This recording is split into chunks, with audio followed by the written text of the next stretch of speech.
there are two issues I wanted to maybe put up front. One is the reality is that Africa has to move regardless of what is happening elsewhere. Lagging behind, we need to make sure that we are consolidating the efforts and moving. And that movement is not going to be an event, but a process. And I think the totality of what Africa is trying to do in the context of trade precisely speaks to that.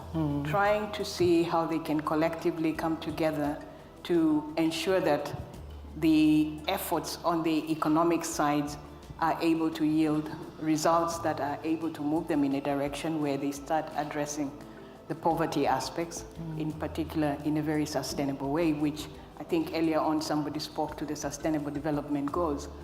And I think sometimes this is perhaps what is lost a bit in the conversation, in the sense that indeed it's about business thriving, but when you look at it from a political perspective, it has to be balanced, it has to be sustainable, it has to be inclusive. And if we're talking about that inclusiveness, it has to go beyond perhaps the immediate results that we can see of those that are export ready and able to take it forward.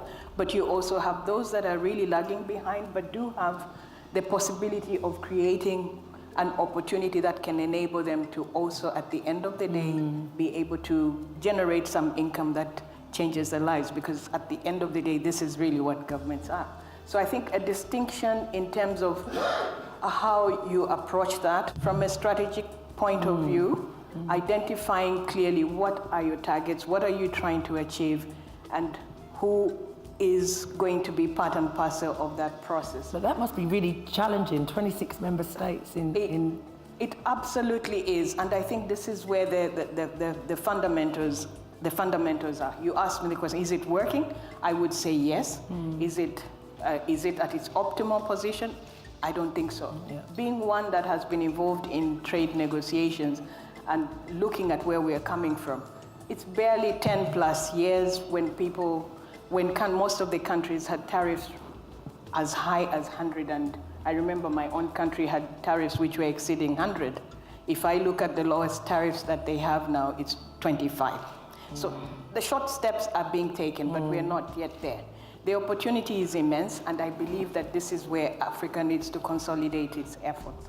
And I think what needs to happen is that we need to find ways of making sure that all the pieces are coming together. I think the earlier conversation or the introductory remarks made by Ashish actually speak to that. Making sure that the policies is right, the institutional structures are right, and these institutions, they have to be at national and indeed at the regional level. And I perhaps believe that this is where there could be some kind of weakness, in the sense that not only are the structures at the country level still having a lot to do in terms of coordinating a vision, which has to be sometimes perhaps not well thought through to take into account the dynamics of the market.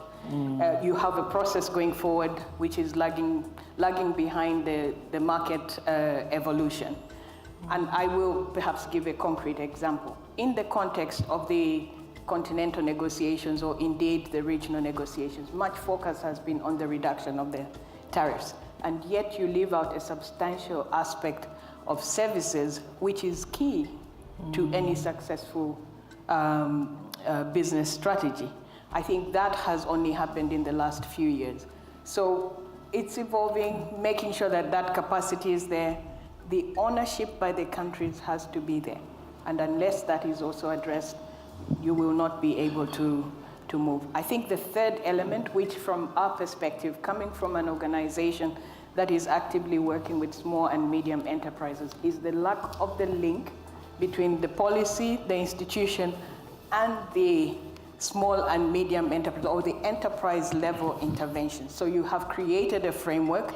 With tariffs having been reduced, the business cannot happen, because by and large, you may have addressed, for instance, a few customs procedural issues, but if there's no production, what are you going to be selling amongst yourselves?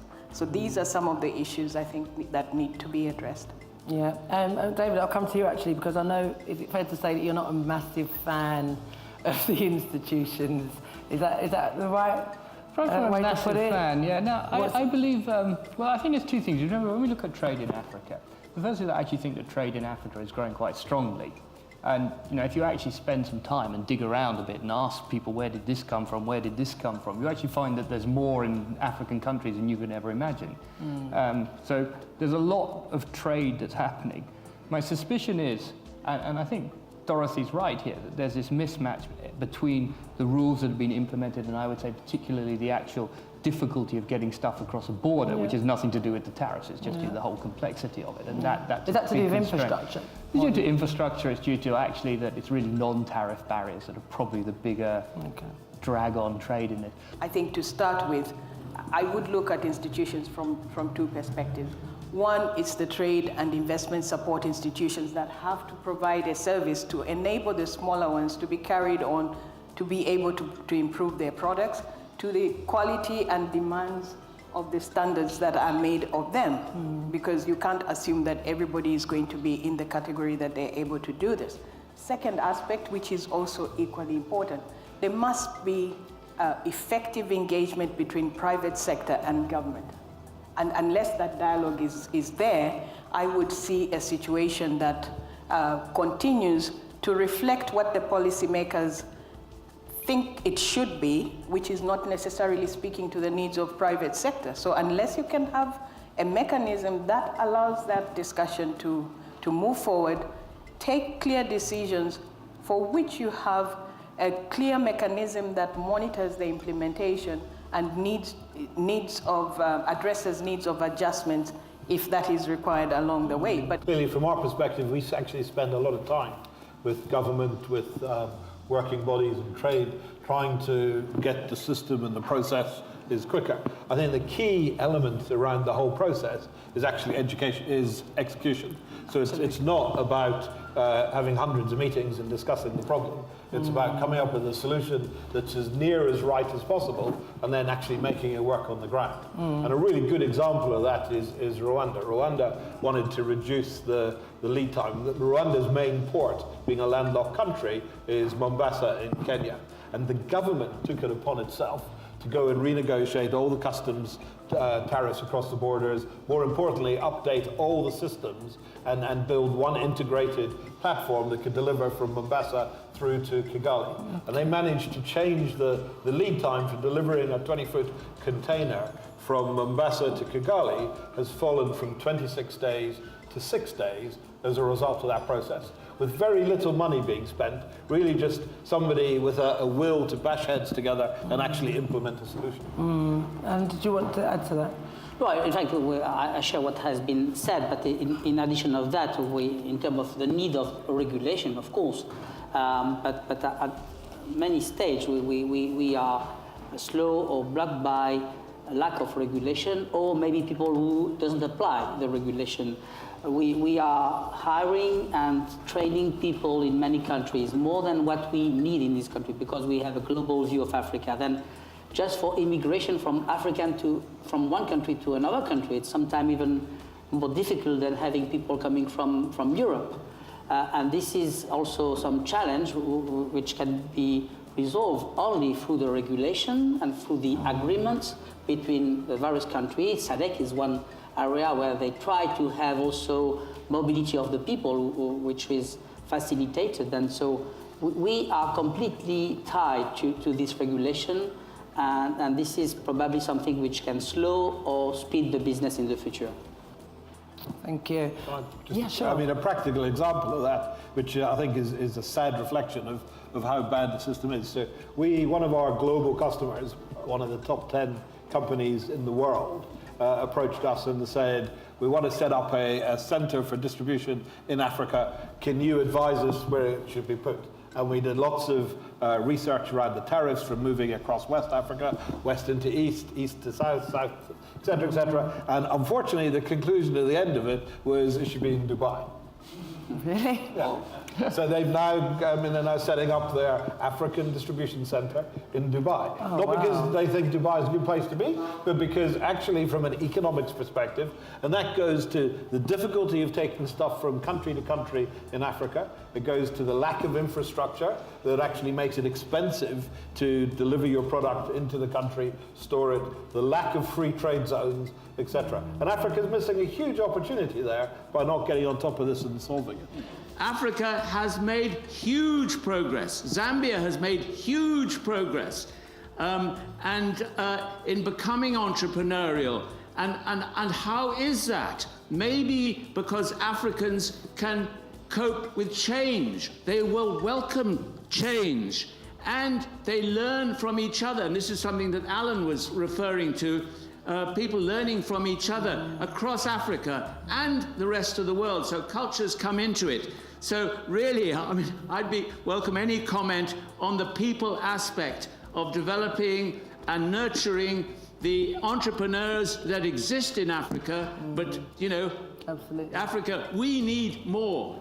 Absolutely. What do you think needs to be done to help to push the entrepreneur? I think it's about just building capacity. So, as I say, part of our warehousing development program is that it allows entrepreneurs, young entrepreneurs, to access global standard infrastructure for practically no money at all. 3 months deposit, and you're working out of an international facility that otherwise would cost you $5 million. So that transforms their business model and their ability. And we've seen this happening on the ground, how it changes their businesses.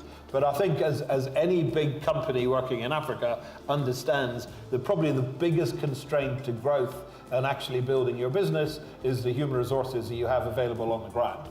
So we have a program called GOAL, G-O-A-L, Grow Our African Leaders. And we're lucky being a global player that we can take young Africans that we think have potential, and we send them off globally to Kuwait, to Dubai, to Singapore, to the US, not just to learn our culture and the standards we want to operate, but probably more importantly, to understand what our customers expect.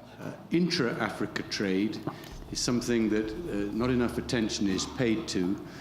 We talk about AGOA and everything but arms.